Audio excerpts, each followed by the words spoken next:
Bonjour à tous! Aujourd'hui on va découvrir ensemble une technique originale pour faire ces paquets cadeaux, les furoshiki. C'est une technique japonaise d'emballage avec du tissu et c'est à la fois écolo et super esthétique. En plus les furoshiki sont réutilisables à l'infini contrairement au papier cadeau qu'on déchire et qu'on jette 30 secondes plus tard à la poubelle. Pour réaliser vos furoshiki, il y a deux options possibles. La première c'est d'utiliser des chutes de tissu, donc moi c'est ce que je vais faire aujourd'hui. Et sinon vous pouvez aussi utiliser des vieux foulards que vous ne mettez plus ou que vous avez trouvés en ressourcerie. Pour réussir votre pliage, c'est important que le tissu soit de format carré. Donc moi je vais commencer par découper des carrés de 50 par 50 cm pour des cadeaux plutôt petits et moyens.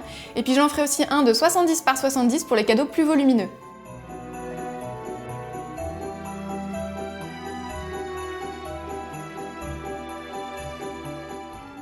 Le problème du tissu, c'est qu'il risque de s'effilocher sur les bords et ça risque de ne pas donner une très jolie finition à notre paquet. Donc pour éviter ce problème, deux solutions. La première, c'est de couper notre tissu à l'aide de ciseaux crantés, les bords s'useront ainsi moins vite.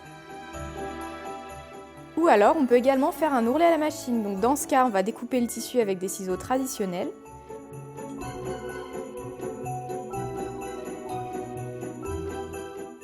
Puis on va réaliser l'ourlet. Donc on replie deux fois le bord sur 1 cm à chaque fois.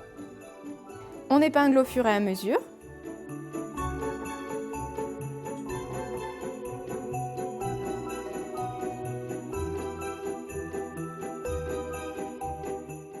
Il ne reste plus qu'à piquer à la machine à 0,5 cm du bord en retirant au fur et à mesure les épingles.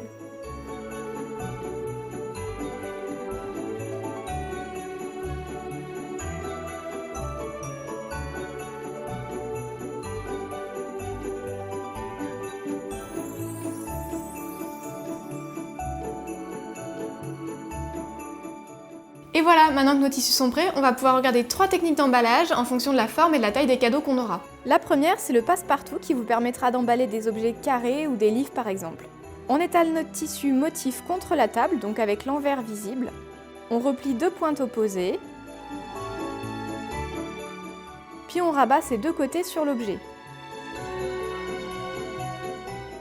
On attrape les deux coins qui restent, on les rabat aussi et on les noue ensemble.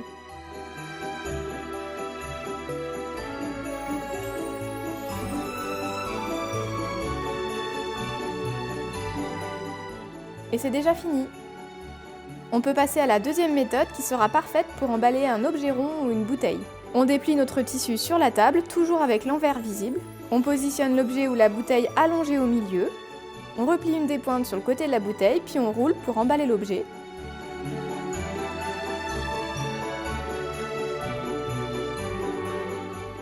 On attrape les deux pointes en haut et en bas, on redresse la bouteille et on fait un joli nœud sur le devant.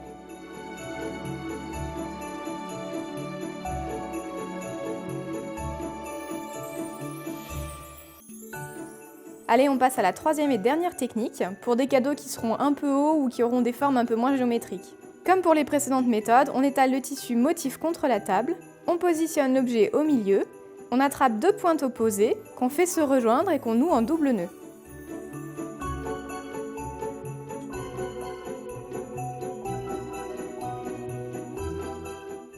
On prend une des deux pointes restantes, on la passe sous le nœud qu'on a déjà réalisé, on prend la dernière pointe et on les attache toutes les deux ensemble.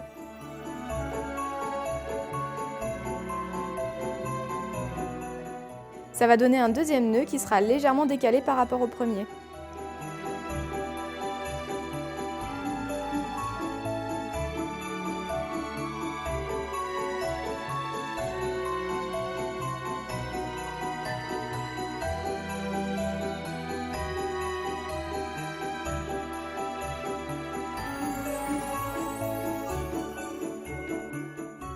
Et en plus d'être super facile à faire, ces papiers cadeaux sont aussi très agréables à déballer.